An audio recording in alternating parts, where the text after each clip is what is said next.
dá para a gente tentar comparar Brasil com a Austrália. A Austrália é um país desenvolvido, o Brasil é um país que dizem que está em desenvolvimento, tá? Nós temos um fosso social no Brasil, tá? Que certamente não existe no idioma australiano a palavra favela, tá? Essa questão certamente já foi resolvida há muito mais tempo. E o Brasil, eu não estou falando nenhum comentário sobre um governo atual, um governo passado, é a história do Brasil, tá? De pouca atenção para a questão do desenvolvimento social. E quando a gente presta pouca atenção à questão do desenvolvimento social, à questão da igualdade, dá no que dá. Nós estamos hoje numa situação dificílima perante o mundo, e a Austrália, durante toda a sua pandemia, a gente verifica que a Austrália teve em torno de 7.500 casos, que não dá, Annelise, uma tarde do Brasil, tá? Não dá uma tarde do Brasil. E a sua região da Tasmânia, pelo que eu vi, Annelise, tem 228 casos até ontem no painel do Sistema de Saúde da Austrália, com 10 ou 15 mortos, tá? Isso infinitamente menor do que nós fizemos. E quem olhar a homepage não sei se chama Ministério da Saúde, o Departamento de Saúde, né? Mas do Serviço de Saúde da Itália, vai encontrar uma homepage organizada, bonita, reta, informações transparentes, tá? Confiáveis, tá? E aqui no Brasil nós estamos numa discussão hoje se a gente vai contar o morto de um jeito ou deixar de contar o morto de um jeito. E quando a gente abre a página do Ministério, a primeira coisa que a gente vê são os casos recuperados. Como a gente devia, se a gente tivesse um pouco de vergonha, dar realce aos casos que morreram, tá? Então, os casos que morreram eles ficam em segundo plano. Tudo isso é uma tristeza, mas nesse momento a gente vai beber de uma boa fonte. O que um país civilizado fez para controlar a Covid sem a palavra lockdown, sem essas palavras todas que nós vemos aqui no Brasil? E para isso nós tivemos a oportunidade de conversar com a Annelise. A Annelise foi aluna da gente aqui, uma das alunas mais brilhantes da IMESCAN. A Annelise é nossa companheira, né, porque ela recebe anualmente alunos da IMESCAN no programa de internacionalização, e ela trabalha com cuidados primários. É uma médica que é valorizada na cidade onde trabalha, que vive adequadamente dentro do conforto que uma cidade pode propiciar, e ela exerce cuidados primários. Cuidado primário, aqui no nosso meio, é uma tragédia. Tá? As pessoas que vão trabalhar com cuidados primários, elas fatidicamente vão trabalhar em serviços públicos, em prefeituras, com empregos de vínculo precário, em condições difíceis de atendimento. Quer dizer, nem a bela palavra cuidados primários, que na Itália, na França, em Portugal, certamente, com toda certeza, na Austrália, foram as alavancas mais importantes na condução da questão da pandemia. Os Estados Unidos sofrem também com isso, porque os Estados Unidos têm um sistema de saúde tão ou mais injusto que o nosso, tá? Eu tenho um grande prazer de passar a palavra para a Annelise, foi nossa aluna, é nossa amiga, e vai falar um pouquinho como que a Austrália se organizou e como é que se deu essa questão da pandemia na Austrália, e vamos ficar aqui todos com inveja da Tasmânia. Annelise, por favor, a palavra é sua. Obrigada, professor. Obrigada a todos que estão aí presentes, tiraram um tempinho para escutar esse webinar sobre como a gente lidou com o Covid-19 na Austrália. Ainda estamos lidando com ele, né, como vocês sabem. Eu preparei uma apresentaçãozinha com alguns pontos, eu vou falando enquanto a gente vai mostrando alguns detalhes para facilitar o entendimento. Hoje, nós estamos num momento interessante, quando as coisas começam a abrir, as pessoas começam a poder se cumprimentar. Na Tasmânia, na verdade, eu me mudei da Tasmânia em janeiro, e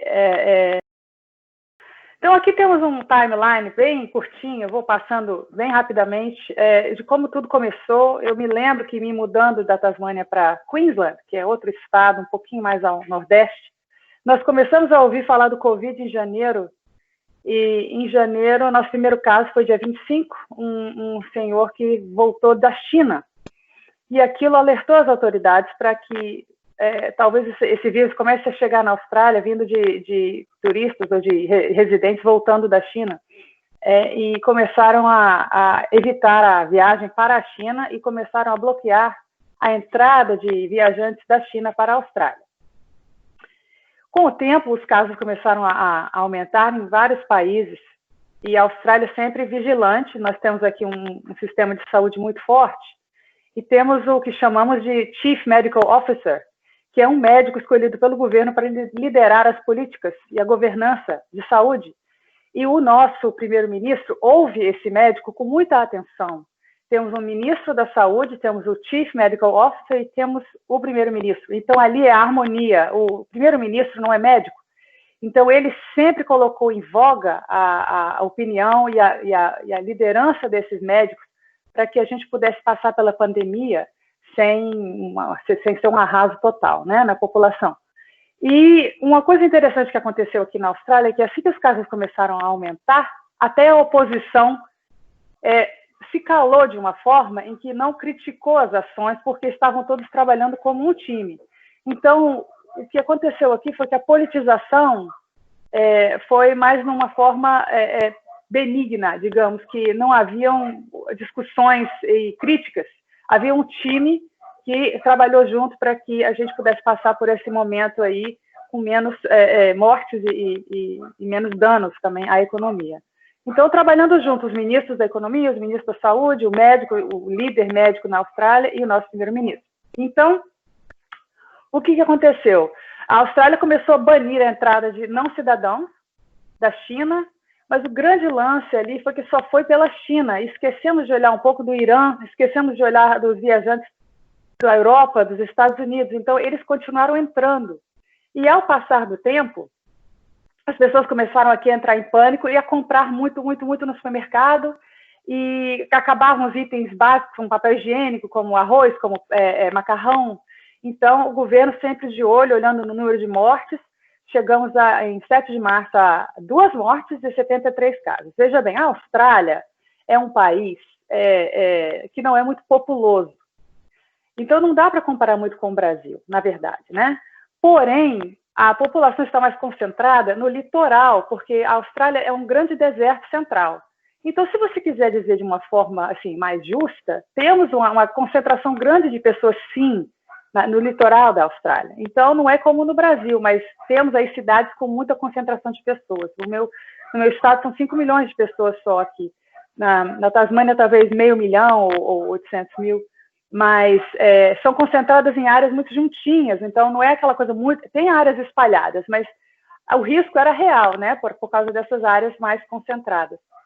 Quando nós chegamos à notícia da Itália, a Itália entrou em lockdown, e o World Health Organization declarou que o Covid-19 era uma pandemia global, e a economia começou a cair em todo lugar. O nosso governo rapidamente começou a fazer alguns movimentos para garantir que as pessoas recebessem os salários, que as pessoas continuassem empregadas de alguma forma, apesar do que são 800 mil pessoas agora desempregadas nesse momento. Só que o governo começou a injetar dinheiro na economia, garantir alguns trabalhadores o salário deles, não é aquela... como no Brasil essa ajuda de R$600, mas é um pouquinho diferente. O governo começava a pagar os empregadores para poder eles pagarem os seus empregados e não perder todo mundo o emprego. Então, injetaram muito dinheiro mesmo, mas muita gente fechou as portas, muitos comércios fecharam as portas, as viações aéreas estão com problema. Uma entrou em negociação com o governo, a Virgin, a Qantas agora cortou 6 mil empregos, então o setor hoteleiro todo fechou, e aí a Austrália começou a pensar como a gente podia ajudar esses setores também. Eu vou falar mais tarde o que eles fizeram com os hotéis, foi muito interessante aqui na Austrália. Então, quando isso tudo começou, nossas clínicas começaram a trabalhar junto com o Ministério da Saúde daqui, com os guidelines também dos líderes em saúde pública e infectologia. Então, todas as clínicas começaram a fazer um sistema de triagem nas portas, onde as pessoas que vinham, elas tinham a temperatura medida e respondiam a um questionário. Começamos com um questionário em chinês e em inglês, porque nossa preocupação inicial era, isso é só da China, né, no momento inicial. E depois disso, nós começamos a perceber que não, que era uma coisa mais global. Então, nós íamos modificando os questionários, porque as pessoas que tinham sintomas de gripais, elas tinham que voltar para os seus carros, colocar uma máscara e fazer o telehealth pelo telefone com o médico das clínicas. Ou seja, você tinha o atendimento, tinha o screening, mas não entrava nas clínicas para não contaminar as pessoas, porque se uma paciente entra e tem a consulta comigo e tosse, e eu sou contaminada, todos os pacientes que eu vi naquele dia vão ter que ser isolados e testados. Uma outra coisa que a Austrália fez que foi muito interessante e importante é a testagem em massa. Esse foi o grande lance da Austrália, porque a testagem em massa permite a gente saber os nichos da infecção, as quantidades e quais as ações tomar. Então, a gente começou também, mas nós não testávamos nas clínicas comuns. Nós criamos aqui as chamadas Fever Clinics. Então, várias clínicas foram criadas com pessoas que tinham apps apropriados, aqueles ternos todos brancos, aqueles shields, e eles poderiam, sim, passar o swab nos pacientes. Aqui nós não estamos fazendo sorologia ainda, não é ainda uma confiável para a gente dizer muita coisa, de acordo com os nossos guidelines. O PCR é o ideal quando começam os sintomas, não é mesmo? E então as pessoas eram direcionadas para essas fever clinics. Com isso, a população que precisava de cuidados de outras coisas, de outras doenças, porque a gente não pode esquecer que existem outras doenças, a população que tinha ali um dedo cortado, uma dor no peito, tinha um olho infectado, outros problemas, eles poderiam ir para as clínicas normais, né, que nós temos um sistema aqui universal como um SUS. Elas poderiam continuar tendo atendimento, então as pessoas não estavam morrendo em casa com um infarto do miocárdio, ou uma embolia pulmonar, ou elas tinham atendimento, enquanto que essas pessoas que tinham a triagem, né, uma triagem por telefone, uma triagem nos carros, elas eram direcionadas às clínicas de febre. Então, quando um paciente ligava para a gente, olha, eu estou com tosse, eu estou com febre, você vai ter que, então, fazer uma consulta via telehealth. Então, o governo australiano relutou muitos anos em fazer telehealth. Mas com o advento aí do Covid, começamos a fazer telehealth. E o telehealth é pago aos médicos. O governo realmente paga os médicos para eles fazerem o telehealth. Então, é uma consulta. Então, o médico está ali trabalhando, ele consegue manter o seu sustento, ele consegue manter a prática dele. Né? Se um médico tinha, nossa clínica, nós decidimos, eu sou diretora de 5 clínicas aqui, e nós decidimos como um grupo que médicos com comorbidade seriam os mais protegidos. Eles teriam que ir para casa, atender de casa o telehealth. Nós habilitamos computadores para os médicos em casa e dali eles preparavam receitas, eles mandavam via e-mail pedidos de exames ou encaminhamentos. Os médicos que estavam mais assim, com saúde, mais novos, eles continuavam nas clínicas atendendo as pessoas com suas comorbidades, com suas doenças comuns, enquanto que as clínicas da febre atendiam os pacientes com suspeita de coronavírus. Então, isso tudo trabalhando em harmonia, a gente conseguiu fazer um screening muito largo, muito grande, atender as pessoas que tinham as suas comorbidades e tinham as suas doenças crônicas, ou crianças com cortes, ou quedas, ou fraturas, da mesma forma, e continuar promovendo saúde preventiva para as pessoas. E isso mostrou para a gente também que quando houve uma necessidade de, eu não diria um lockdown, mas de uma restrição da circulação das pessoas, elas obedeciam isso. Isso foi muito importante para a gente, porque com o aumento dos casos, a circulação seria um grande risco. Então, nós fomos direcionados a só 1 ou 2 pessoas irem ao supermercado, irem à farmácia, se preciso ir ao médico, mas nada de uma família inteira ir para a rua, ou ficar na praia, ou ficar nos parques. Os parques fecharam, as praias eram monitoradas, o governo permitiu que nós pudéssemos fazer 1 hora de exercício diário, ou seja, correr, ou seja, andar, caminhar com o cachorrinho, fazer exercício nos parques de levantar pesos, tomar sol, mas nada de ir para academias. Então fecharam academias, fecharam clubes de dança, fecharam restaurantes, fecharam, só os serviços essenciais ficaram abertos. E eu realmente notei que as pessoas obedeciam sem que tivesse que reforçar muito. A polícia estava aí dando multas em algumas pessoas que viajavam sem autorização. Os estados fecharam suas fronteiras, exceto por um deles, que hoje está passando por agora uma pequena segunda onda. Eu chamaria que talvez um risco de segunda onda, que é Victoria, onde fica Melbourne, mas eu vou explicar por que também. Os outros estados se fecharam. Então, para entrar no meu estado, você tem que ser residente e tem que ter autorização. Então, as pessoas conscientes, isso é o mais importante. Então, quando a gente foi passando aí para março e abril, o governo foi tomando as medidas de acordo com os casos, de acordo com as mortes que iam acontecendo. Então, eles baniram esses shows, baniram as maratonas, que eu amo tanto, baniram as maratonas, baniram as corridas. Tudo que tinha muita concentração de gente foi banido. As pessoas que chegavam de fora na Austrália, isso é interessantíssimo, as pessoas que chegavam de fora, que poderiam entrar na Austrália, residentes, pessoas com visto de trabalho ou cidadãos, eles tinham que ficar isolados 14 dias em casa, certo? Com sintoma ou sem sintoma. Se tivesse sintoma, tinha que ser examinado. Sem sintoma, 14 dias em casa. Como algumas pessoas não ficavam, eles não controlavam, não dá para controlar 100% das pessoas, e os casos ainda estavam aumentando, e eles começaram a aumentar o distanciamento social um pouquinho mais apertado, e os casos ainda não estavam chegando assim, a uma queda esperada, o governo australiano baniu as viagens internacionais e começou a fazer um tipo de isolamento das pessoas que chegavam de fora ou chegavam de outro estado enquanto tinham que voltar para o seu próprio estado, em hotéis. Então, o governo começou a pagar os hotéis, então isso manteve pelo menos um pouco da hotelaria funcionando para abrigar as pessoas que precisavam de isolamento. Isso foi muito interessante. Isso também foi proposto para algumas universidades que tinham dormitórios, onde os estudantes ficam, né, no campus. Os universitários foram mandados para casa para estudar online. A minha filha faz medicina, está no 3º ano, e ela estuda numa cidade um pouco longe daqui, mas aí a universidade disse, vão todos vocês para casa e vão trabalhar online, né? Os alunos que tinham que fazer atuação clínica foi um pouco diferente a organização deles, 5º ano, 6º ano.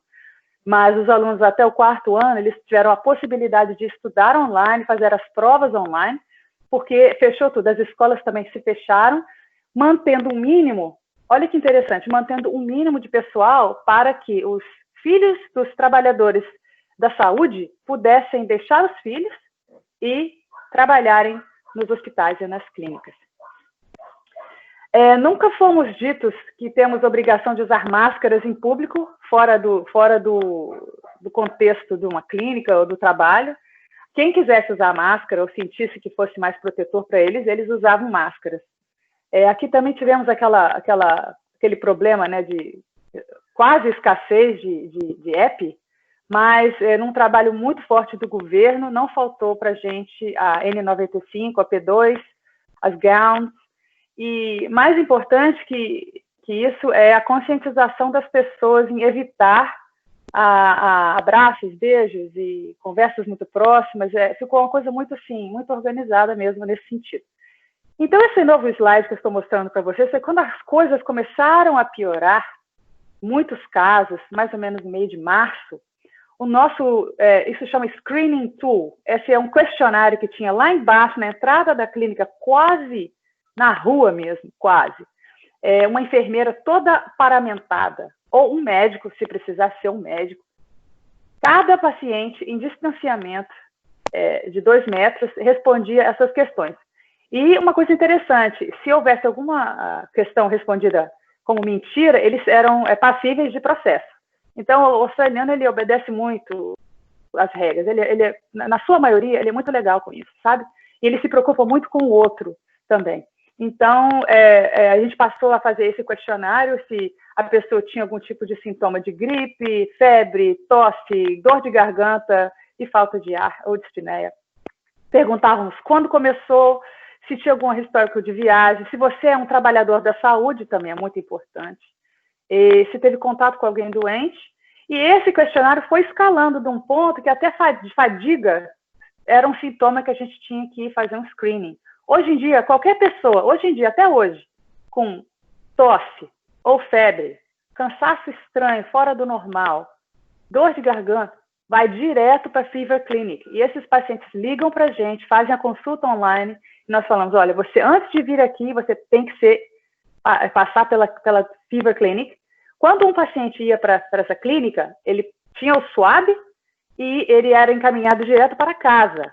14 dias, se ele fosse infectado e estivesse estável, ficava em casa. E 24 horas até sair o resultado. Então, em 24 horas, você tem que ficar dentro de casa até que o governo te manda um texto no seu telefone e te avisa que você pode sair de casa. Quando a pandemia continuou a crescer, os casos aumentaram, chegamos aí em 1º de abril, no mundo, 820 mil casos, com mais de 40 mil mortes. A Austrália tinha 4.864 casos, com 21 mortes. Aí começou a cair os casos aí. E aí a curva começou a descer. Com todas essas implementações, a curva começou a cair para achatar.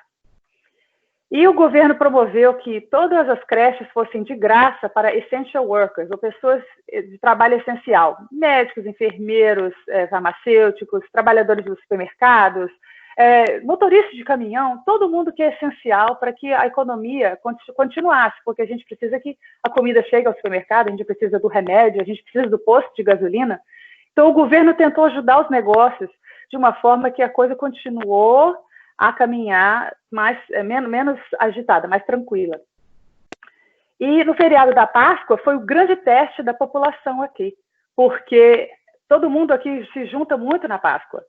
Então, o governo pediu muito em campanhas na televisão, no rádio, para que as pessoas evitassem se juntar com as famílias na Páscoa. E funcionou. Os casos não aumentaram. Então, o australiano estava indo muito bem nesse ponto. Quando chegamos a março,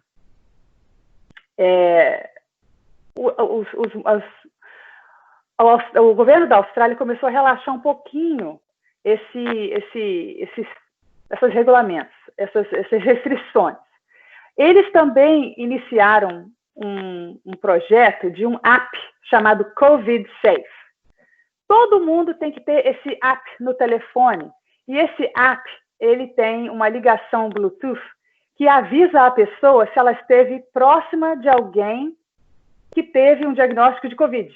Por exemplo, se eu estou atendendo ali uma pessoa, outra, no final do dia vem um alerta no meu telefone. Você esteve em contato com uma pessoa que recentemente teve um diagnóstico.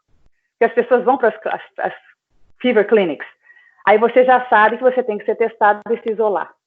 Então, todos os australianos foram incitados a baixar esse app. Não é um app para controlar onde você vai, ou controlar o que você come. A gente não pode politizar a coisa assim. A gente tem que entender que o governo, aqui pelo menos, tem essa intenção de não te controlar, mas de controlar o vírus. E controlar como o vírus se espalha. Então, o governo lançou esse app que está ajudando muito. Todo mundo tem, criança tem, pai, mãe, vovô, vovó. Porque você pode ir no supermercado, você pode ir num restaurante, começaram a abrir aí os restaurantes, agora começamos a abrir as coisas. Outro dia fui num restaurante, já está com minha família, e a primeira pergunta que o rapaz lá, o atendente, disse, vocês têm um app no telefone? Por quê? Porque eu estou ali sentada numa mesa, uma outra pessoa está sentada na outra mesa, aí vou embora para casa, no outro dia essa outra pessoa foi testada, foi positiva, e eu sou avisada, olha, ontem você pode ter tido contato com o Covid-19. Aí eu vou direto para a Fever Clinic. Então, é uma coisa que está funcionando muito bem aqui. E com isso, a Austrália já está conseguindo passar por essa pandemia com menos mortes, com menos dano. Claro que a economia, depois de 30 anos sem recessão, a economia vai sofrer um baque, está sofrendo um baque no mundo inteiro, mas aqui a gente tem a esperança que a coisa acalme até o final do ano. Apesar do que nosso Chief Medical Officer já disse que até conseguirmos a vacina, vai ser muito difícil abrir as fronteiras internacionais da Austrália. Hoje ele disse isso hoje num comunicado quando ele deixou o posto, porque ele estava lá mais para a pandemia, ele já substituiu por outro, para dar continuidade.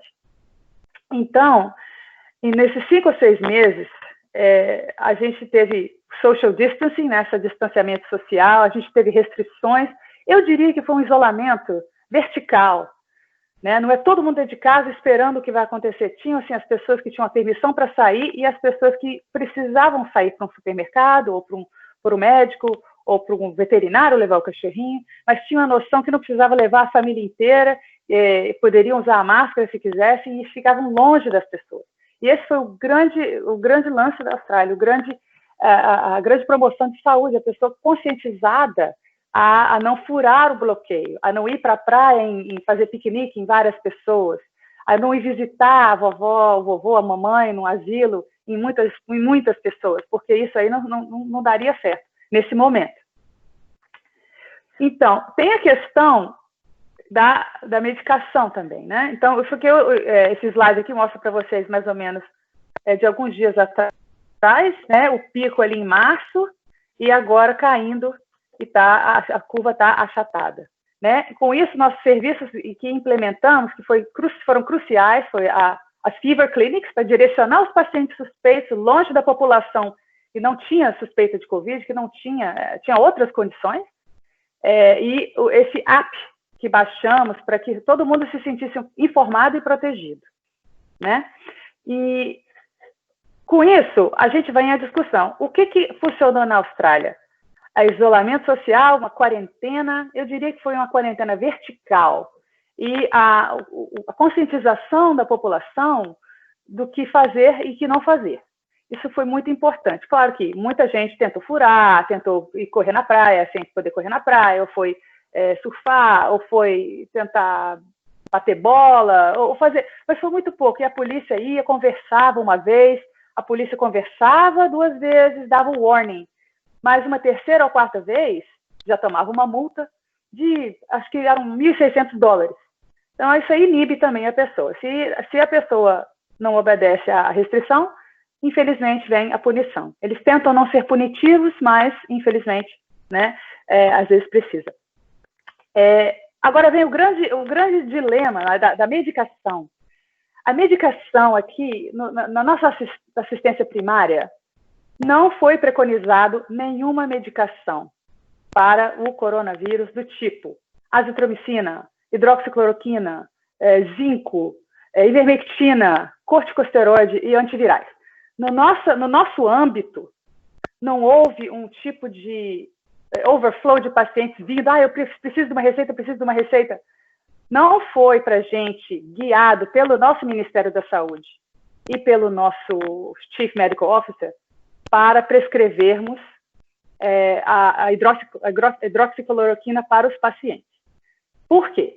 Porque a Austrália trabalha muito com medicina evidence-based. Eu não quero aqui criar polêmica, eu vou explicar para vocês o que foi feito aqui. Eu não julgo se é certo ou se é errado, eu trabalho com o que eu tenho que trabalhar aqui. E, como vocês sabem, a hidroxicloroquina é uma medicação usada em pacientes com artrite reumatoide e outras condições reumatológicas. E é uma medicação barata, é uma medicação segura, mas aqui não tínhamos aí uma evidence-based, não tinha. E com isso, se você causa dano a um paciente prescrevendo uma medicação, por exemplo, eu prescrevo a medicação e o paciente assim mesmo piora e morre, você corre o risco de, além de ter causado um dano ao paciente, você tomar um processo, né? E não tivemos aí uma guidance, um guia do nosso sistema de saúde para, não, podem prescrever aí, porque está tudo certo. Né? E eu, como membro do Medical Board de Queensland, que é o nosso CRM local, eu tenho que ter muita atenção a esse tipo de prática. E também os nossos colegas, nenhum da nossa clínica, nenhum das nossas 5 clínicas, que são 20 médicos por clínica mais ou menos, prescreveu hidroxicloroquina ou azitromicina ou nenhum dessas medicações. Essas medicações ficavam limitadas a pacientes em trials em certos hospitais. O que eu quero dizer com isso? Em alguns hospitais aqui do meu estado, de Queensland, e também de toda a Austrália, estão sendo feitos estudos com os pacientes graves e os pacientes com Covid que estão em casa ou que estão sendo monitorados pelo sistema de saúde. Então, o governo ficou tão preocupado com isso que antes qualquer médico podia prescrever a hidroxicloroquina. Eles colocaram uma restrição para que somente algumas especialidades pudessem prescrever para que os pacientes que tivessem a necessidade de usar a hidroxicloroquina com suas comorbidades que não eram Covid-19, pudessem continuar a ter acesso às receitas, à medicação, que não acabasse no mercado. Não é um modo de controlar, é um modo de acertar que as pessoas tivessem acesso à medicação delas, enquanto as pesquisas estão sendo feitas. Paciente grave, que vai para o CTI, ali é uma decisão da equipe do CTI. A gente, às vezes, tem acesso à informação de que eles dão mais a medida de suporte do que dá as medicações. Por exemplo, se a pessoa chega com pneumonia, ela vai receber toda a medicação para tratar a pneumonia. Tem alguns hospitais fazendo trials com antivirais. E a ivermectina, por exemplo, o estudo veio aqui da Austrália, mas é um estudo in vitro. Então, ainda tem muita coisa sendo estudada para poder a gente dizer, na atenção primária, aqui, a receita disso aqui vai dar certo, pode tomar. É muito complicado você passar para um paciente a segurança que isso vai funcionar, porque a gente não sabe se vai funcionar. Então, na nossa atenção primária, a gente não usou nenhuma medicação. E nos hospitais foi a critério das equipes. Mas com equipes usando essas medicações, tiveram que ter autorização e estar registrados em trials. Não é assim, passa para todo mundo que vamos ver no que dá. Não tem como a gente fazer isso aqui. E a Sanofi mandou um documento para todos os médicos explicando o uso da hidroxicloroquina. Vou botar aqui para vocês verem, aqui, explicando para cada médico como eles se sentiam a esse respeito. A Sanofi não queria que a gente saísse prescrevendo para todo mundo. Eles não falaram para a gente, oba, prescreve para todo mundo que nós vamos ganhar bastante dinheiro. Não foi nada disso. A Sanofi explicou para a gente, olha, a medicação é essa, está sendo usada off-label no mundo inteiro, em alguns lugares, para tentar tratar o Covid-19, mas existem essas complicações, eles disseram para a gente A, B, C, D, os riscos, e que muito cuidado é recomendado em pacientes com doença renal, com doença hepática, com doença cardíaca. Há condições que são de risco de vida em uso errôneo da medicação, mas que estão explicando que existe o uso off-label da hidroxicloroquina. Mas eles não estavam estimulando os médicos a prescreverem a hidroxicloroquina, enquanto não houvesse estudos comprovados, pelo menos, esse foi um Sanofi Austrália, né? Que realmente a gente tem um resultado em um grande número de pacientes. Eu entendo que no resto do mundo talvez esteja sendo usado com sucesso, mas, na verdade, o nosso entendimento é que a gente não sabe 100% o que vai dar certo, se é um coquetel que vai dar certo, ou se é uma medicação que vai dar certo. O que a nossa grande preocupação aqui na Austrália é agora a vacina. Nós precisamos dessa vacina para que aí sim a gente possa começar a ter aquela vida normal, comece a poder a viajar, a abraçar as pessoas, a voltar ao que era antes, né? Eu acho que vai ser muito difícil voltar ao que era antes, mas a esperança fica, a esperança sempre fica, né? Então, umas palavrinhas finais para vocês, como está a situação hoje e uns eventos novos que acabaram de acontecer. As fronteiras estaduais continuam fechadas, exceto por um estado. A testagem em massa foi crucial para que a gente pudesse ter o controle e a sabedoria do que está acontecendo na nossa população, onde estão os nichos de infecção e como a gente pode evitar que eles se espalhem. Os australianos voltando de fora do país, em hotéis, em quarentena, com a polícia na porta, porque sim, muita gente tenta furar a quarentena, muita gente tenta sair, as pessoas não aguentam, ficam claustrofóbicas, ficam ansiosas. O grande problema que a gente vai enfrentar agora, eu já tenho notado no consultório, é a ansiedade dos pacientes, a depressão. Então, a doença mental está aumentando muito agora pós-pandemia ou né, aqui um pouquinho ainda, né, da pandemia, as pessoas que perderam seus empregos, as pessoas que ficaram presas em casa, as pessoas com medo de sair de casa, com medo de tocar em qualquer superfície. Então, a gente está trabalhando muito com os pacientes aí com depressão e ansiedade. O governo e a oposição trabalharam juntos aqui, juntos. Isso foi crucial. A gente não politizou o manejo da pandemia na Austrália. Pelo contrário, tentamos aí trabalhar juntos com a guidance, né, com a liderança do Chief Medical Officer. Então, a diferença que eu vejo aí, infelizmente, não politizando, que eu não sou, quanto ao Brasil, eu nem gosto de falar muito, porque eu não estou morando mais aí, né? Mas a gente teria que ter, assim, todo mundo unido, direita, esquerda, meio, de cima, de baixo, todo mundo unido, com a opinião de um médico líder, que fosse escutado, e que tivesse aí uma liderança para guiar o país e guiar o governo, ao mesmo tempo que a economia também pudesse trabalhar junto. Não dá para separar as duas coisas. Então, aqui na Austrália isso funcionou. Mas também a Austrália é um país rico, tem muitas reservas, tem muito dinheiro. O que vai acontecer, na minha previsão, é que, quando passar isso tudo, vai ter uma taxa extra para quem paga imposto de renda, para que a gente contribua aos cofres públicos para essa época de pandemia. Então, e o australiano, no geral, ele não se importa de pagar, porque nesse momento agora a gente teve tanto apoio, as pessoas tiveram bastante apoio, e quando a coisa passar, aí a gente vai contribuir tanto para a taxa, eu que estou antecipando isso, né? Eu penso, a contribuição para a taxa da pandemia, como também tivemos na Austrália os incêndios que arrasaram a nossa parte aí, sudeste e sul do país, no início do ano. Também as universidades aqui, que isolaram seus estudantes em casa e eles estudaram online, que isso ajudou muito a continuar os professores a terem seus empregos e aos alunos continuarem as suas aulas. A minha filha, ela tem 14 anos, a pequena, e ela ficou sem aula presencial por 2 meses e agora está voltando, né, voltou para a escola. E eles com todo aquele cuidado, uma menina que está agora na 9ª série, e eles têm todos os cuidados de usar, lavar as mãos, usar álcool gel, e evitar que crianças com doenças crônicas estejam muito próximas às outras crianças. Às vezes tem esses esquemas de proteção às crianças que têm algumas comorbidades. Isso foi crucial para que a Austrália chegasse onde chegou. E, de resto, eu agradeço. E se tiver alguma pergunta, agora a gente pode conversar um pouquinho mais. Mas é isso. Eu acho que a Austrália ela deu certo, porque nós trabalhamos juntos e fomos, de uma certa forma, obedientes. Claro, levando em conta o tamanho do país e o tamanho da população.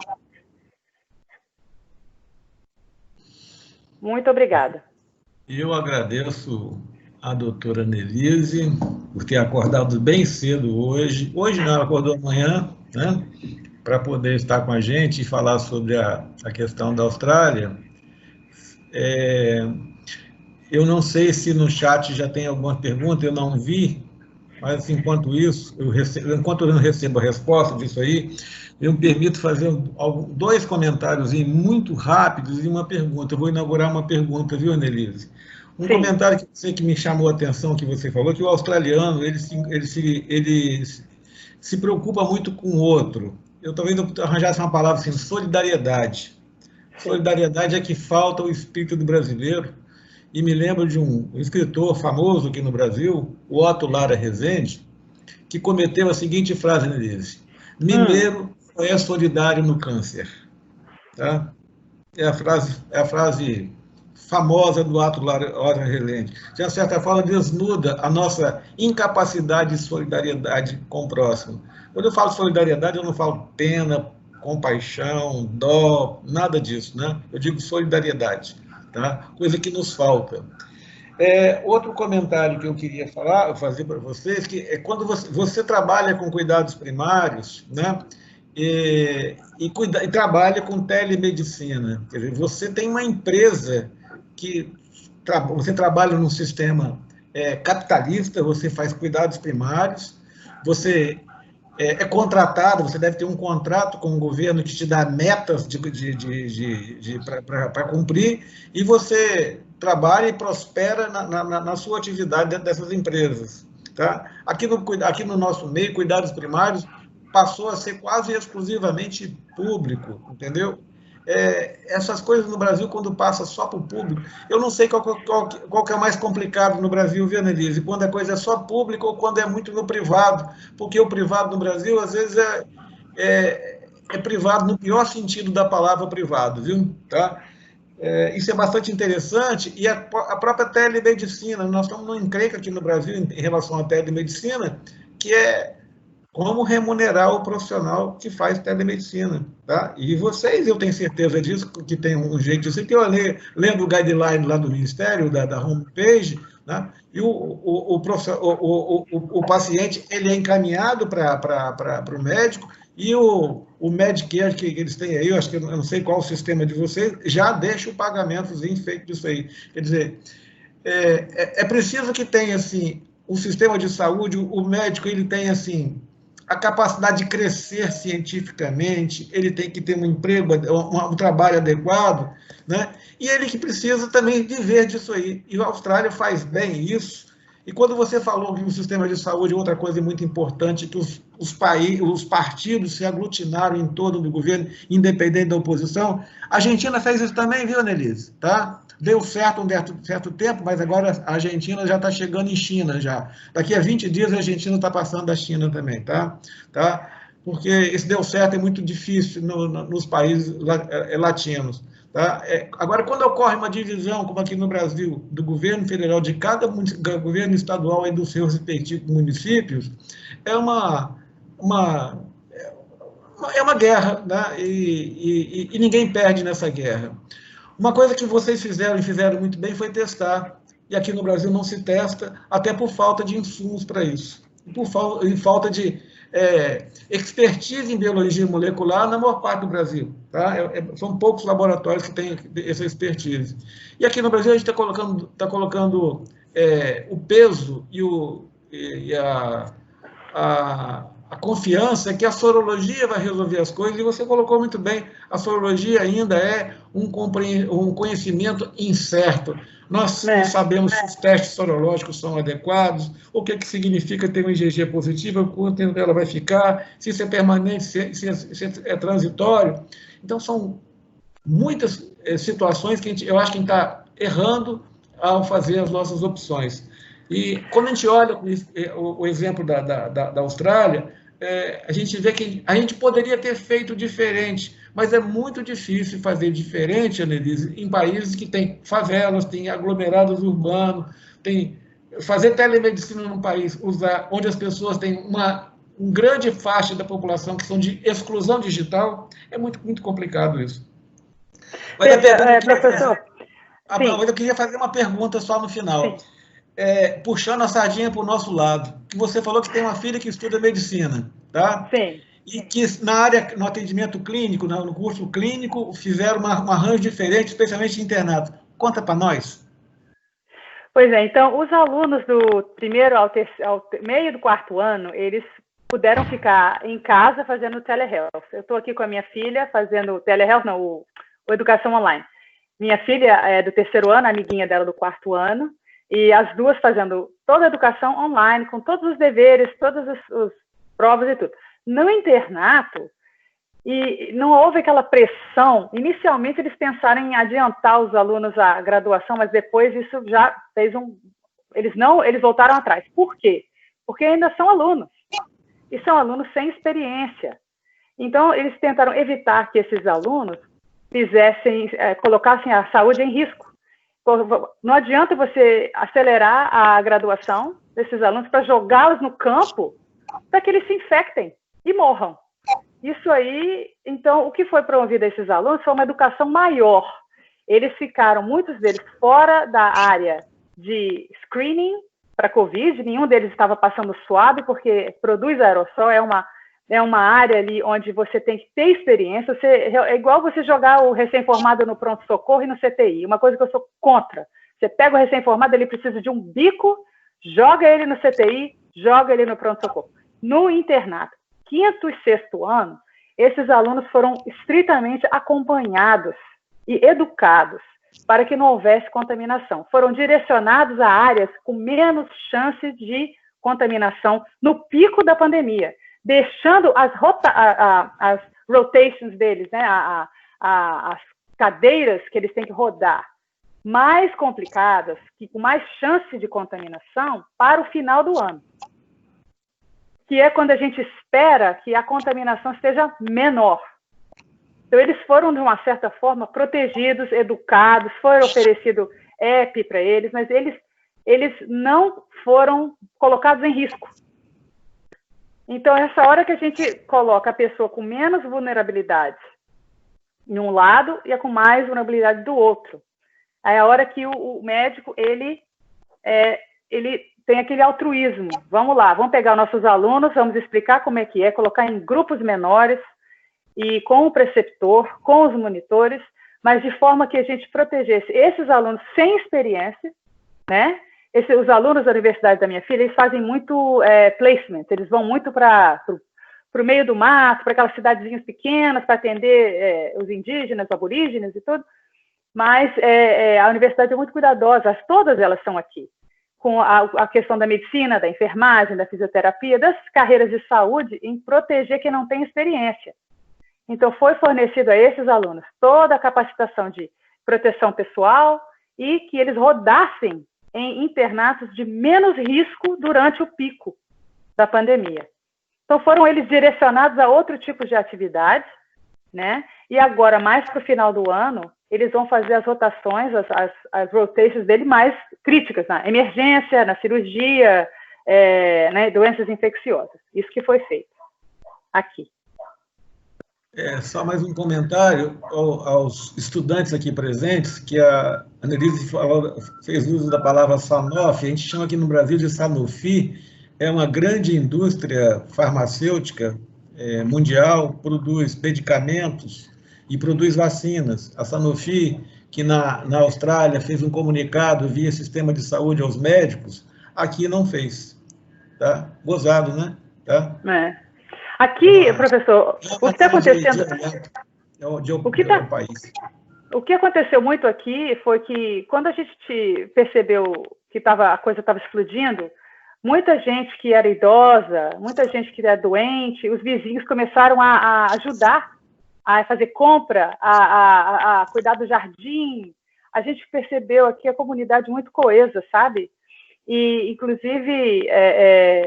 quando começaram a entregar comida em casa, que não tinha como a gente sair toda hora. Eu saía para trabalhar todo dia, não parei um dia. Até os Ubers, né, eles vinham, deixavam a comida na porta, e aí a gente tentava dar uma gorjeta, e um tentando ajudar o outro, entendeu? O que aconteceu recentemente em Melbourne foram alguns protestos, que eu não vou comentar o motivo do protesto para não politizar, uns protestos muito grandes, e eu penso que esses protestos com aglomerações causou aí um picozinho de casos em Melbourne, em Victoria. Então, o que aconteceu?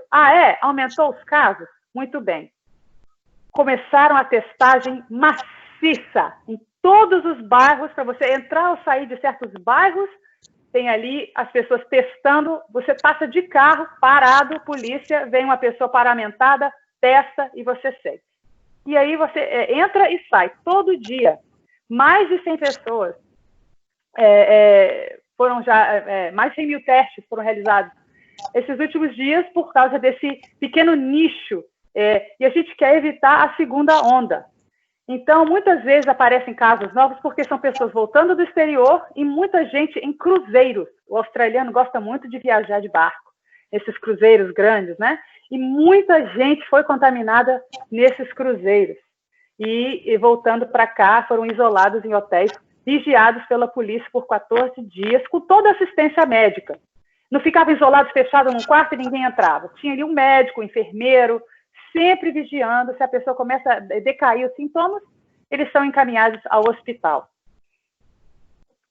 Então, teve muito disso aqui. Muita gente, um ajudando o outro, um vizinho ajudando o outro, testagem em massa, não uso indiscriminado de medicação, porque a gente não pode prometer isso ao paciente. Eu não posso chegar e falar, toma aqui essa caixa de ivermectina com azitromicina, zinco e hidroxicloroquina, que joga tudo aí e vamos ver o que dá. Eu não tinha autorização, e nem pessoalmente eu, Anelisa, na situação da Austrália, penso que eu pudesse fazer isso por uma série de implicações.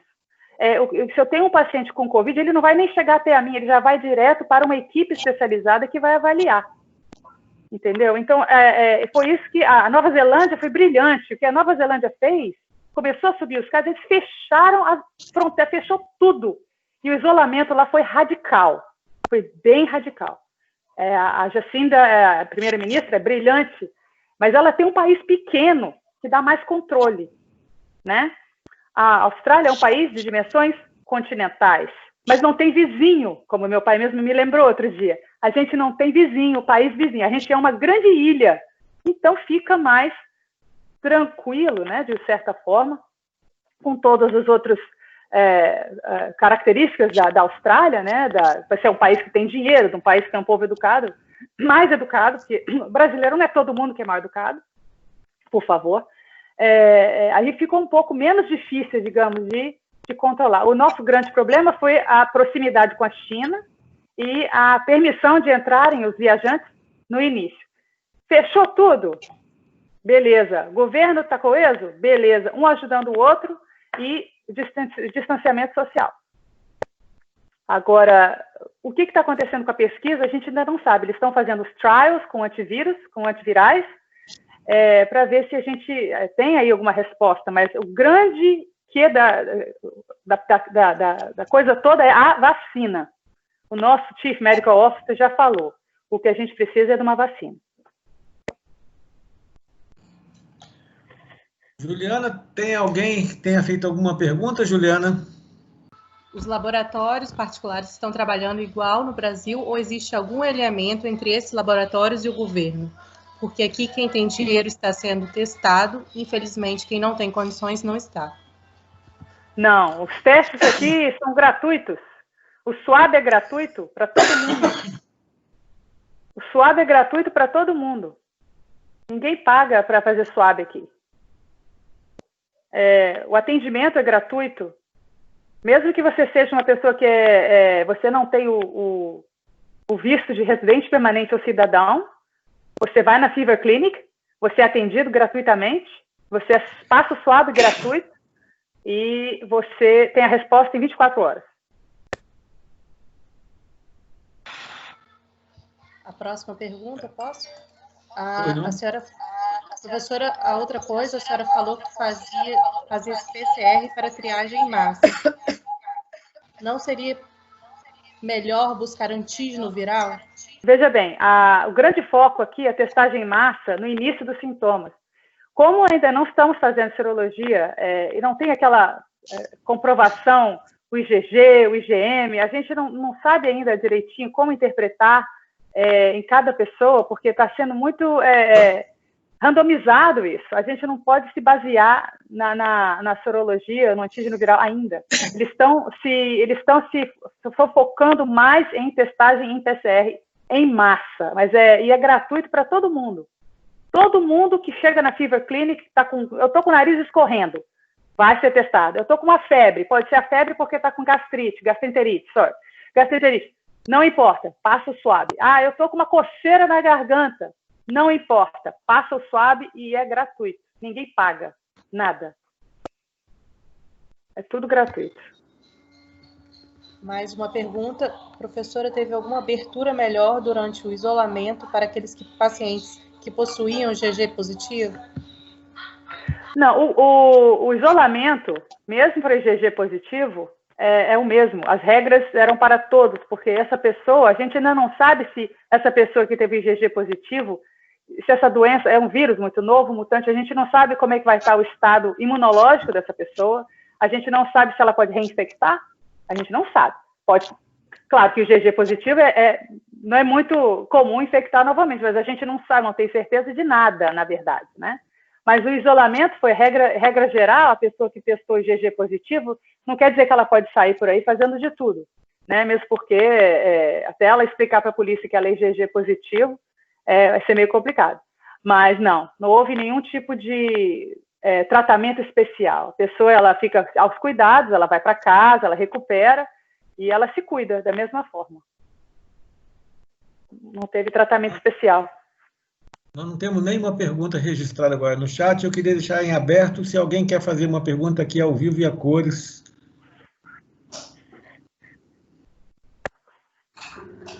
André Torres Garcia. André, com a palavra, por favor. Professor, já minha terceira pergunta. A senhora sabe se tem algum protocolo de pesquisa com relação ao Remdesivir aí na Austrália? Porque já foi alguns antivirais não funcionam, né? Mas o Remdesivir parece que tinha estudos mostrando que funcionava. Aí eu não sei se tem algum estudo falando disso. Sim, recebemos aí um comunicado, acho que umas 2, 3 semanas atrás, que eles estavam fazendo um estudo no hospital em Brisbane, mas os resultados ainda não vieram para a gente. Não temos ainda nada confirmando. Estavam otimistas, mas que o grande trial que estão fazendo são com antivirais, não estão fazendo trials com a hidroxicloroquina ou com ivermectina mais, mas é com antiviral. E ele é até um pouco mais custoso, né? O problema é o custo disso tudo, mas que eles estavam vendo resultados bons, ainda não publicaram nada que a gente possa divulgar, mas que, sim, estão tendo bons resultados. Eu sei de um hospital em Brisbane que está fazendo e que está tendo bons resultados. Agora, algo que a gente precisa de um estudo de alta escala, uma larga escala, para poder dizer realmente que é um protocolo a ser utilizado, com certeza. Mas, por enquanto, a gente não recebeu ainda informação que é algo que podemos preconizar na prática clínica diária. Eu perdi aqui a lista de inscrição para falar. Tinha a Catarina e tinha o Arthur. Catarina, por favor.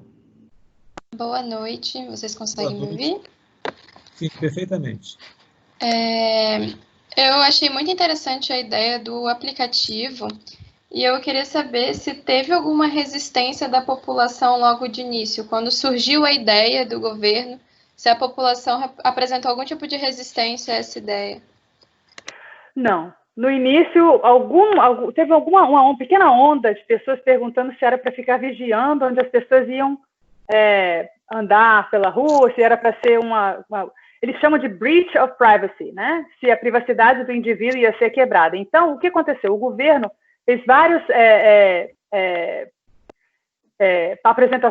apresentações nos jornais, nos rádios, explicando que não tinha nada a ver com estar te seguindo para onde você vai, para onde você fica, com quem que você fala.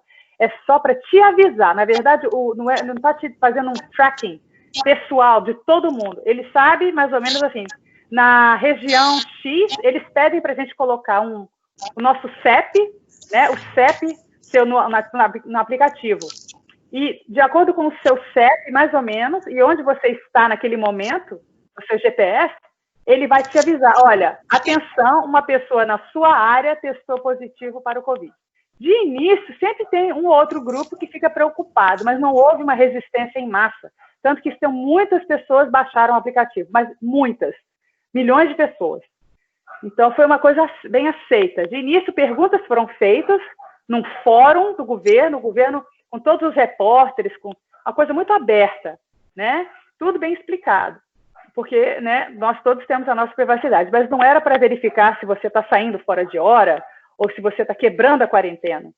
Foi para poder te avisar que, ó, você está localizado aqui, ó, perto de você, uma pessoa que mora nesse CEP perto de você, ou que trabalha perto de você, foi diagnosticada com o coronavírus, e você tem que ficar atento. Se você esteve perto dessa pessoa, é recomendado que você vá ser testado, mesmo se estiver sem sintomas.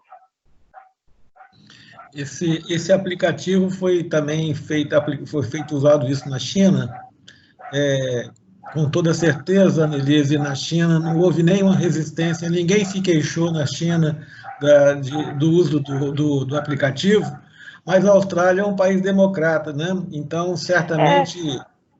o que houve, professor, é que o governo divulgou o código-fonte do aplicativo, mostrando a transparência. Então, as pessoas ficaram quietas. É só para realmente...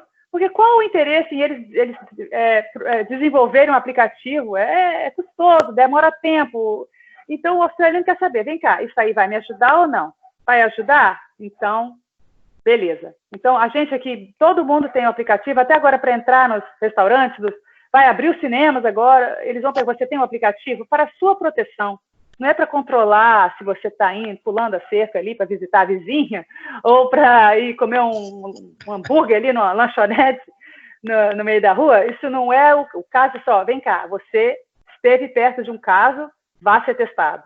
Testagem em massa é importantíssimo, para a gente saber os números reais e saber onde a gente pode delegar. Ali precisa de mais respirador? A gente precisa de mais leito aqui nessa área? Para poder ter uma divisão honesta e que atenda a população. Porque o grande lance disso é evitar que os hospitais ficassem abarrotados, faltassem leitos, faltasse UTI e faltassem médicos. Porque se a gente começa a atender gente infectada, que não sabe que está infectada, a gente fica doente, um monte de pacientes que têm outras condições de saúde perdem o atendimento. E aí você ainda por cima traz a doença para sua casa, infecta todo mundo e o risco de morte aumenta. Viva a transparência, viva a democracia. Arthur, você é o próximo, Arthur Brunelli. Opa, boa noite, Diego, boa noite, Annelisa. Obrigado pelas palavras, foi muito boa sua participação. Na verdade, é uma pergunta que eu queria fazer em relação aos respiradores, porque um encontro passado que a gente fez, a gente aprendeu, esse cachorro está aqui perto, não, está em outro lugar. Estou ouvindo um cachorro. Enfim, eu consegui ver que não importa você ter respiradores se você não tem gente qualificada para operar. Né? Então, é o material humano que salva. Aqui no Brasil, a gente percebe que o governo, enfim, os gestores, elevaram os respiradores como um amuleto, ou seja, vamos comprar esse respirador porque isso aí vai salvar. E não se reflete. Tanto porque já tem falcatrua, ou não tem equipe preparada, ou o equipamento não é apropriado. Como é que é essa questão dos respiradores aí? O elegeu isso como o salvador, tem equipe preparada, ou se prepara em relação a isso, ou a dinâmica da pandemia não superlotou essas UTIs tal que o contingente que já tem de profissionais foi exaurido, sabe? Coisa desse tipo. Sim.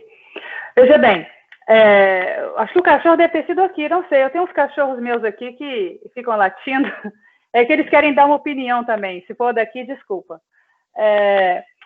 Então, aqui não houve esse problema de superlotação de UTI. Não estava usando inglês, não. Pois não, eu acho que elas falam outra língua, não sei.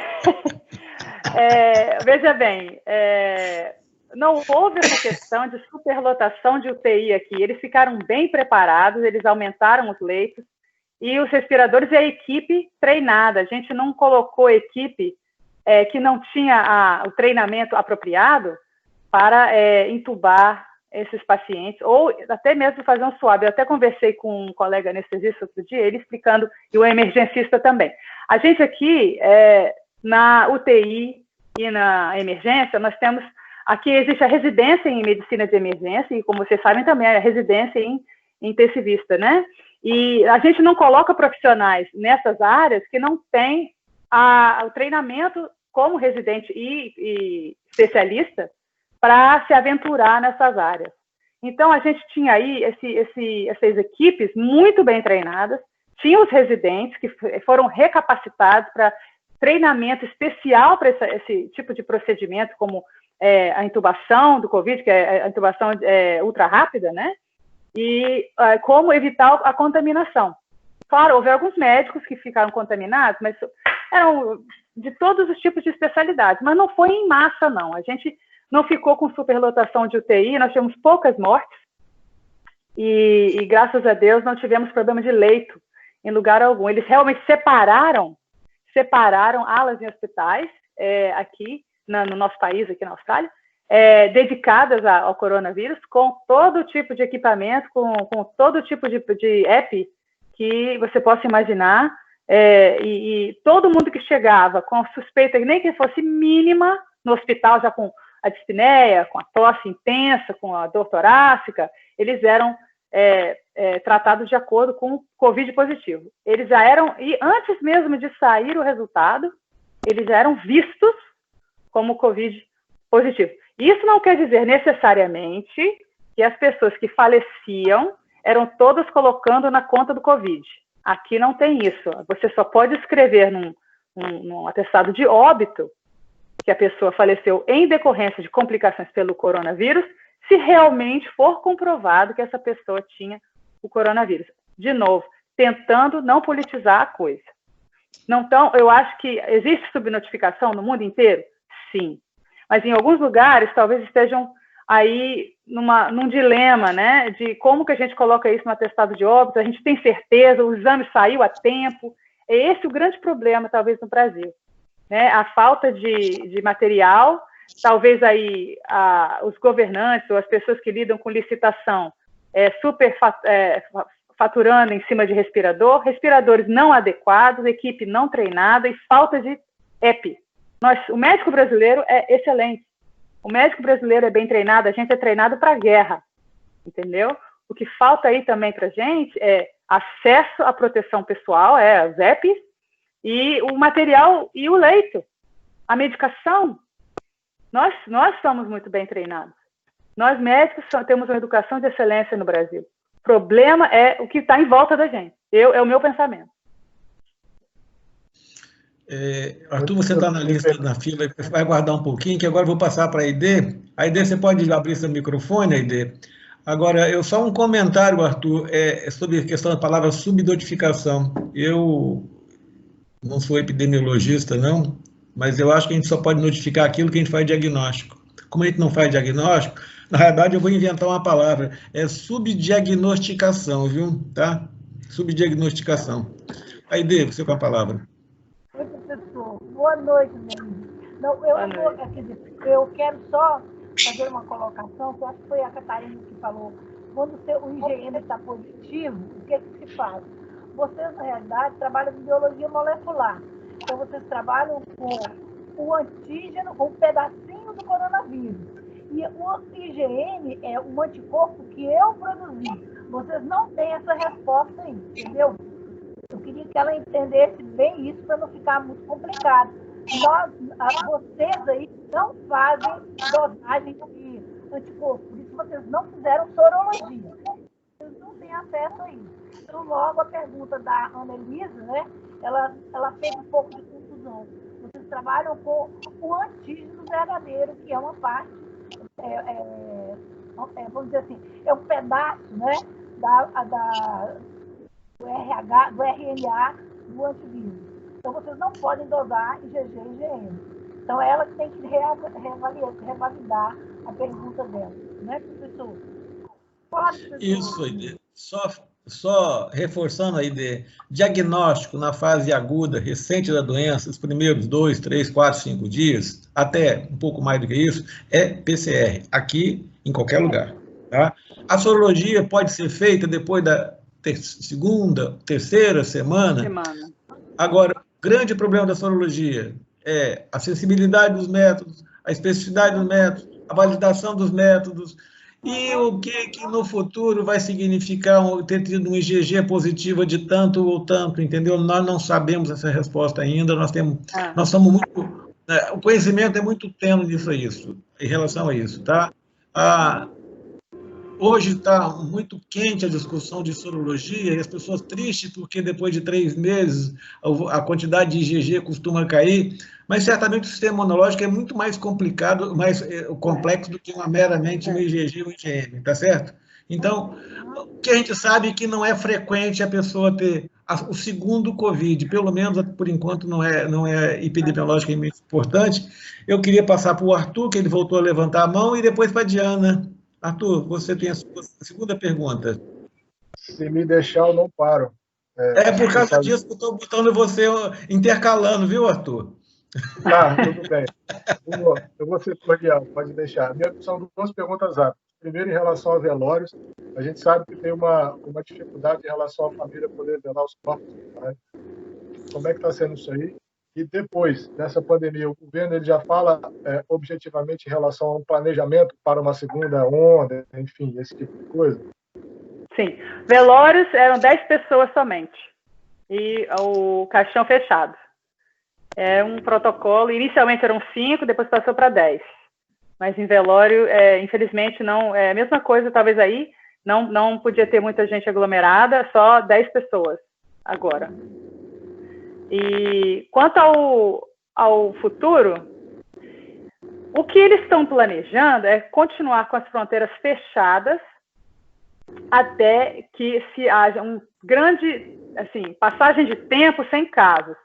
Estão, assim, pressionando os estados a abrirem entre si e formar uma bolha, né? Mas a gente tem que ver como que isso vai funcionar ainda. Então, o governo está planejando para a vigilância do aumento de casos. Por isso, a importância da testagem em massa nos mínimos sintomas. E, por exemplo, a Tasmânia, ela não vai abrir as fronteiras, ela é uma ilha, é mais fácil, ela é uma ilha. Então, eles estão entre si, está tudo bem, tem 41 dias que não temos casos, mas eles não estão abrindo ainda os voos para as pessoas irem e virem. Antigamente, se você fosse viajar, você tinha que comprovar uma necessidade. Quando você chegasse em outro estado, você tinha que se isolar por 14 dias. Aí você se isolava por 14 dias, fazia o que tinha que fazer, voltava para o outro estado, tinha que se isolar de novo 14 dias.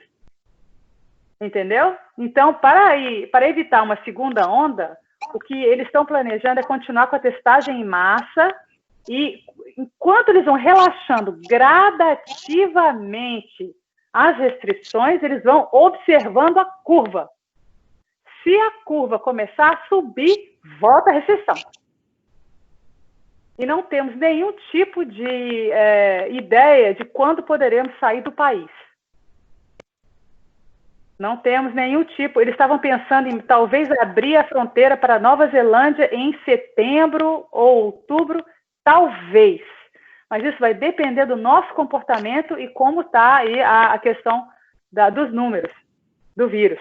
Porque se a gente começa a abrir e começa a aumentar, não é hora ainda. É nisso que eles estão focando. Professora Diana Frauches, com a palavra, por favor.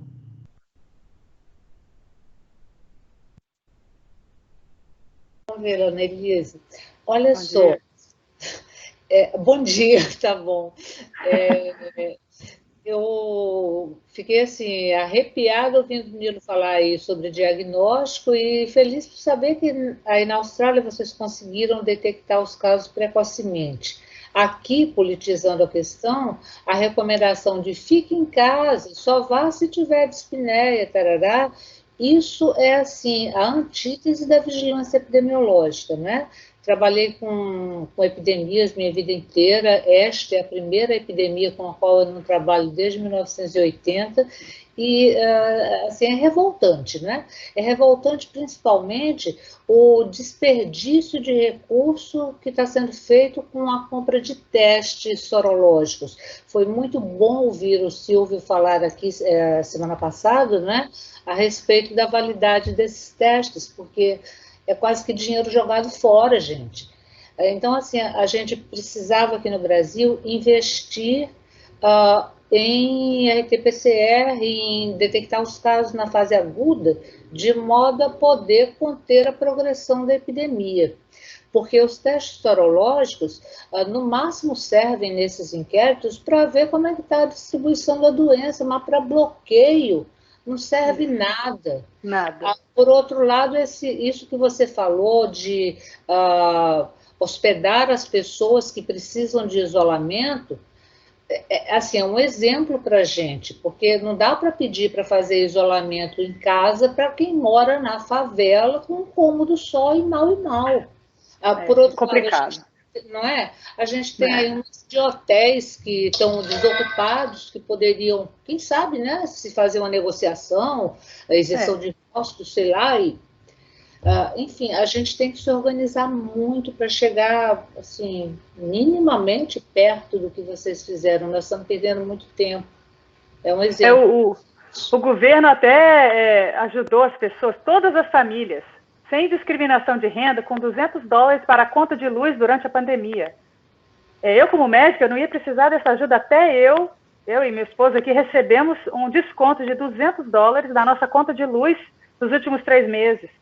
Todos nós recebemos, indiscriminado. É a ajuda do governo nesse momento né? Os médicos, interessantíssimo, os médicos e profissionais de saúde também, que estão nessa luta diária, não pararam de trabalhar, eles foram ofertados por alguns restaurantes do tipo, bom, você não vai ficar indo no McDonald's todo dia, mas às vezes você quer comprar um cafezinho, né? Você passa no drive-thru. Eles deram de graça, só mostrar sua identificação de médico, ou de enfermeiro, ou de fisioterapeuta, ou o que for, técnico de enfermagem. Você tem um cartãozinho, né, do registro, você ganhava um lanche de graça do Burger King, ou do McDonald's, um cafezinho, ou as lanchonetes ou restaurantes davam 50% de desconto numa refeição, se você fosse fazer lá, encomendava e takeaway, né? Você vai e busca, né? Davam o desconto para a gente só... Então, isso aí era um carinho, era uma ajuda para todo mundo ali que está naquela fase terrível. Então, a gente foi muito bem cuidado, de certa forma, né? Parece bobeira, né? Um desconto no café, mas isso tudo mostra o seu valor, você se sente valorizado e você se sente estimulado a continuar, porque você vai para o trabalho e você não sabe se é aquele dia que você vai ser contaminado, né? E também, em nenhum momento, eu, os meus colegas dessas clínicas, eu não ouvi falar de ninguém pedindo sorologia, não é uma coisa que a gente vê aqui. Ainda não vi, não fiz nenhum pedido de sorologia. A pessoa, doutor, eu quero saber se eu tive Covid em março. Não faz nem sentido, né? A gente não tem aquela certeza. Então, não estamos fazendo, nós estamos pedindo. André Torres, com a palavra. Professora, só corrigindo a pergunta que eu tinha feito, né, sobre essa de antígeno viral, imunologia e PCR, é que a senhora acabou confundindo eu falando de pesquisa de antígeno viral e pesquisa de IgG e IgM. Quando eu digo antígeno viral, eu quero dizer buscar parte do capsídeo viral ou então do envelope viral, que eu estava vendo um curso do FMUSP e eles dizem que o PCR ele positiva no 3º ao 4º dia e o antígeno viral positiva do 4º ao 5º. E o antígeno viral é muito mais barato que o PCR. Então, minha pergunta, ela focava mais na questão financeira, do porquê a Austrália estaria fazendo o antígeno viral em vez do PCR. Porque ele positivaria cedo também, igual o PCR, e seria mais barato. Seria essa a vantagem, e não com relação a IgG ou IgM. Sim.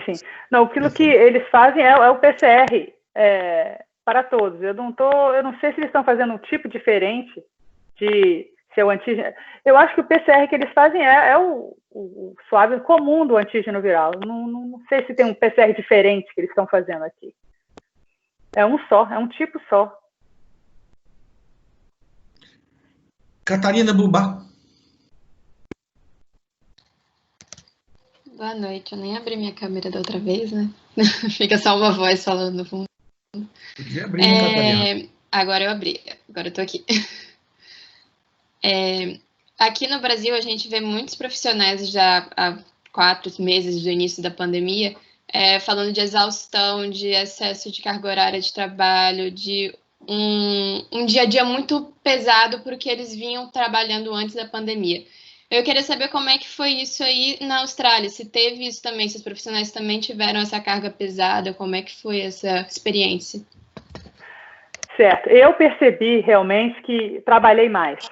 Mas por quê? E muitos colegas trabalharam mais. Porque a gente tentou colocar alguns colegas com comorbidades, idosos, diabéticos, hipertensos, para trabalhar em casa via telehealth. E a gente ficava tocando as clínicas.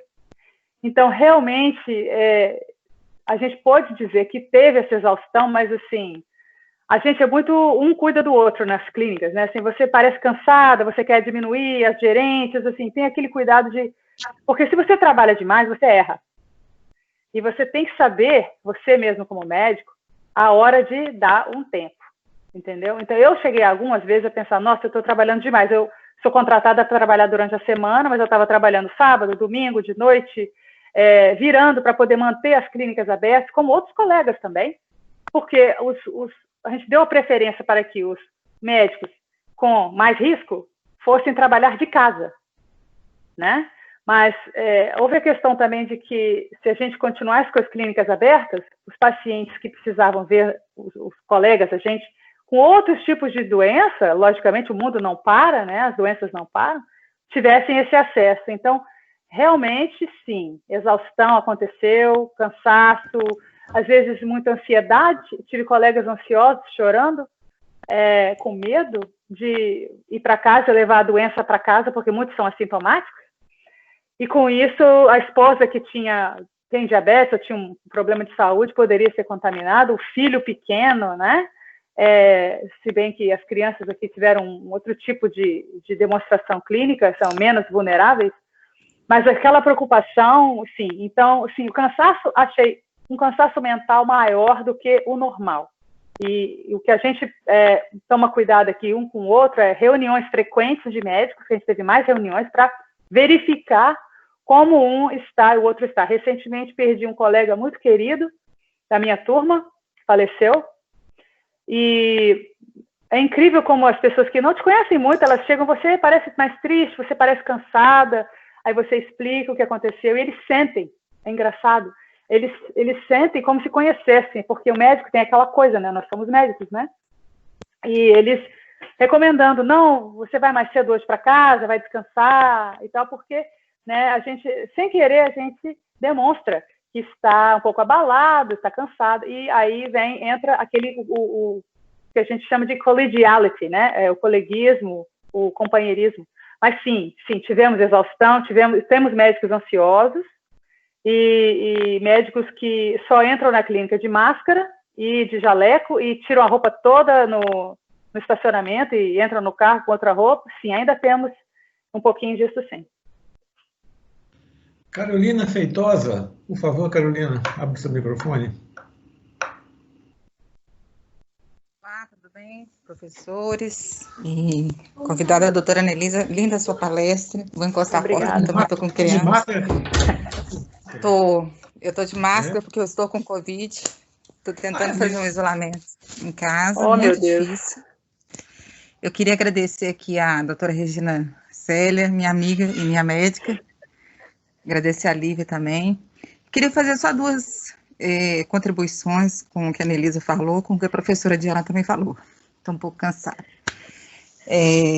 A primeira é que os sintomas, eles são... Eu como profissional de saúde, comecei a observar, né? Eu falei assim, se eu puder anotar, ter um diário para escrever todo dia que está acontecendo, para saber a evolução, descrever a evolução dos sinais e dos sintomas. E eu observei que os sintomas, eles não são todos de uma vez. Eu comecei com uma leve coriza e eu achei que era resfriado, porque eu fui para Pedra Azul. E a coriza evoluiu para uma dor de cabeça. E quando eu vi que eu estava com dispneia, eu falei, puxa, eu estou com Covid. E eu liguei desesperado para a Regina, né? Falei, Regina, me ajuda aí, que eu acho que eu peguei isso. E o que a Diana falou é uma coisa real. O diagnóstico precoce e o tratamento precoce é algo diferencial. E esse slogan que é feito aqui de fique em casa é o que está matando muita gente. Porque você fica em casa e não trata. Você fica em casa, evolui, piora e morre. Então, assim, fique em casa com o diagnóstico e com o tratamento. Não fique em casa esperando evoluir para piorar. Eu sei que, assim, eu ligava várias vezes, Regina, eu estou sentindo isso, o que eu faço? Então, assim, eu fiquei em casa com um atendimento por telefone, telemedicina, que é o que vocês fazem aí. E que eu acho que, de fato, foi o diferencial para eu relativamente estar bem. Hoje eu estou no 12º dia, mas eu ainda sinto efeitos. E eu vou falar, pessoas com comorbidade, porque eu sou uma pessoa que me cuido, acho que eu me cuido, tenho prática semanal de atividade física, como bem tenho uma alimentação saudável, não sou uma pessoa obesa, mas eu senti todos os sintomas e eu tive muita dispneia. As 2 vezes que eu tive dispneia, eu só pensava assim, meu Deus, se tiver que me entubar. Então, a contribuição que eu faço aqui é não fiquem em casa, quem tiver sintoma. Procure rapidamente um auxílio médico, façam os exames de forma muito rápida. E a questão do medicamento ainda é controversa, mas eu tomei azitromicina. Agradecer a Lívia aqui também, que me atendeu por telemedicina. E não consigo fazer, doutora Anelise, isolamento em casa. Eu tenho 3 crianças. Eu convivo com o inimigo invisível. Ele está aqui dentro da minha casa, em tudo quanto é lugar. Não tem como isolar. Nenhuma empregada vai vir. Eu dispensei. Nesse momento, até o familiar muito próximo fica com medo de pegar. Então, é uma realidade que dentro das suas famílias, da solidão, da doença, você com a doença. E esperar para ver se você vai sair ou não. Eu estou bem. Eu só tenho que agradecer a Deus que eu estou muito bem. Mas é um negócio... Quando eu comecei a passar muito mal, você fica pensando assim, vou ser entubada, vou morrer. É um estresse psicológico e mental tão grande que vai muito além do que a manifestação física e clínica da doença. Então, eu ficava com aquele negócio na noite, eu acordava de madrugada com insônia, pensava nas crianças, se esses meninos pegarem, eu vou ser responsável. Então, eu acho que tem um componente psíquico muito grande em cima disso. E depois que passar isso tudo em todos os lugares do mundo, vai ser a realidade da saúde. Eu acho que é, de fato, os transtornos mentais. Eu já surtei em casa já e agora esperar passar. Obrigada pela sua palestra, Diana. Estou com você. Não fiquem em casa, gente. Procure atendimento. Melhoras, Caroline. Você está quase atravessando já. Está acabando o seu tormento, viu? Melhoras para você, tá? Melhoras, Obrigada, melhoras. Um abraço, gente. Eu não tenho noção de ninguém mais inscrito. Por favor, se tem alguém que queira fazer uma pergunta agora ou cale-se para sempre. Não havendo. Annelise, eu agradeço muitíssimo a sua participação. Eu fico muito honrado, a Emescam fica muito honrada com a sua presença. E eu fico muito feliz ver você, Annelise, tá certo? O prazer é meu. Você me ajudou muito em algum momento que eu fui viajar e seu pai me acolheu lá em Bruxelas, conversamos muito, saímos para passear e almoçar juntos, seu pai é uma figuraça, tá? E os Checker, de maneira geral, aqui no nosso meio, é uma família querida, tá? Com vários colegas médicos, né? O João Checker, o Dumit, né? Tá certo? E um abraço a toda a comunidade de vocês aí, tá certo? A família Souza é um pouquinho maior, né, Annelise? Fazer o quê? Se eu não aceitasse, ele não ia casar, então eu tive que aceitar.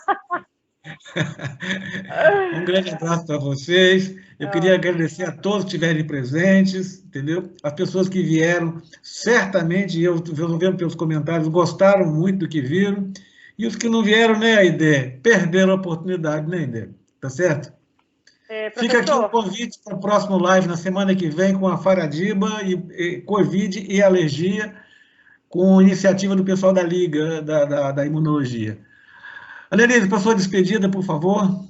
Sim, eu gostaria de agradecer à Emescam e ao professor Nilo pelo convite, eu me sinto honrada. Agradecer a todo mundo que tirou um tempinho para ouvir o que eu tinha a dizer. Eu queria dizer que eu quero muito ir à Emescam, visitá-los e falar um alô quando isso tudo passar. Eu agradeço à escola sempre, porque eu tive uma boa educação na Emescam, que eu cheguei onde eu cheguei, revalidei meu diploma em um monte de lugar e sou reconhecida aqui e consegui chegar onde eu cheguei. Eu devo tudo à minha escola e eu agradeço demais a todos. Nunca vou esquecer como a escola foi importante para mim. E os meus professores todos, e os meus monitores também. Muito obrigada.